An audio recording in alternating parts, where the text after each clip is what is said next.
Hello guys, welcome to Sumanth talks. అయితే మరి RC16 పెద్దకి సంబంధించి మ్యూజిక్ సెట్టింగ్స్ అయితే చాలా హడావిడిగా జరుగుతున్నాయి అనమాట. అయితే రీసెంట్గా బుచ్చిబాబు సానా మన డైరెక్టర్ ఇన్స్టాగ్రామ్లో ఒక స్టోరీని అయితే షేర్ చేసుకున్నారు. ఏంటి అంటే ఆయన ఏఆర్ రెహమాన్ గారి ప్లేస్కి వెళ్ళారు. అంటే ఏఆర్ రెహమాన్ గారి ఆ స్టూడియోకి వెళ్ళడం జరిగింది. అంటే ఏ రకంగా జరుగుతుంది, BGMs ఏంటి, సాంగ్స్ ఏంటి అని చెప్పి. అయితే ఇక్కడ కరెక్ట్గా మనం ఆ కొటేషన్ కూడా అబ్జర్వ్ చేసుకోవచ్చు. అంటే ఏఆర్ రెహమాన్ గారిని ఉద్దేశించి చెప్తున్నారు, సార్ మీ స్టూడియోకి వచ్చాను, మీరు లేకపోయినా ఉన్నట్టే అనిపిస్తుంది, సో మీ సాంగ్స్ వల్ల అన్నట్టు పొగిడినట్టు ఒక కొటేషన్ అయితే పెట్టడం జరిగిందనమాట.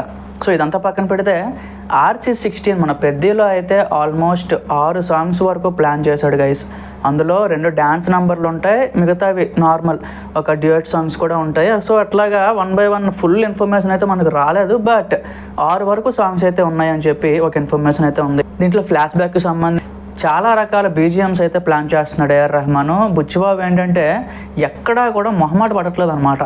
సో పెద్ద మ్యూజిక్ డైరెక్టర్ కదా, మళ్ళీ ఏమైనా అడిగితే ఏమైనా అనుకుంటారేమో, సో అంత ఇచ్చి అడగకూడదేమో అని ఏ రకంగా కూడా అసలు మొహమాట పడట్లేదు, డౌట్ పడట్లేదు.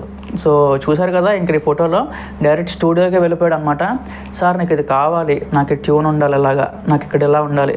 కంప్లీట్గా బుచ్చిబాబు ఏంటంటే తన మైండ్లో ఉన్నది తీసుకోవడం అలవాటు. ఈవెన్ చరణ్ గారైనా అలాగే మొహమాట పడకుండా అడిగాడు కాబట్టే మన గ్లిమ్స్ అంత పెద్ద హిట్ అయింది. ఈ రోజున IPL అన్ని టీమ్స్లో కూడా ట్రెండ్ అవుతుందన్నమాట. గ్లిమ్స్లో ఎంతమంది BGM ఇచ్చాడో మనం అందరం చూసాము. So A R Rahman previous films, so Chhaava అని, సో అక్కడక్కడ తమిళ సినిమాలు కొన్ని చేశాడు. అంతగా చెప్పుకోదగ్గదని లేవు, కానీ పర్లేదు, పెద్దతో అయితే కంబ్యాక్ ఇస్తాడు అనిపిస్తుంది గైస్. సో బుచ్చిబాబు ఏ రకంగా ఎక్స్ప్లెయిన్ చేశాడు అనే దాని మీద డిపెండ్ అయి ఉంటుంది.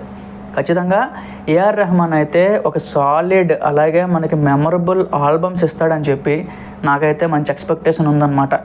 ఎందుకంటే చరణ్ గారు అన్ని సినిమాలు చూసుకున్న సినిమాలు అక్కడక్కడ ఏదో కొంచెం నెగిటివ్ టాక్ రావచ్చు, బట్ సాంగ్స్ మాత్రం ఏ సినిమాది కూడా అరే చరణ్ గారిది ఈ సాంగ్ బాగోదు అని ఎక్కడ నేను వెళ్ళలేదు.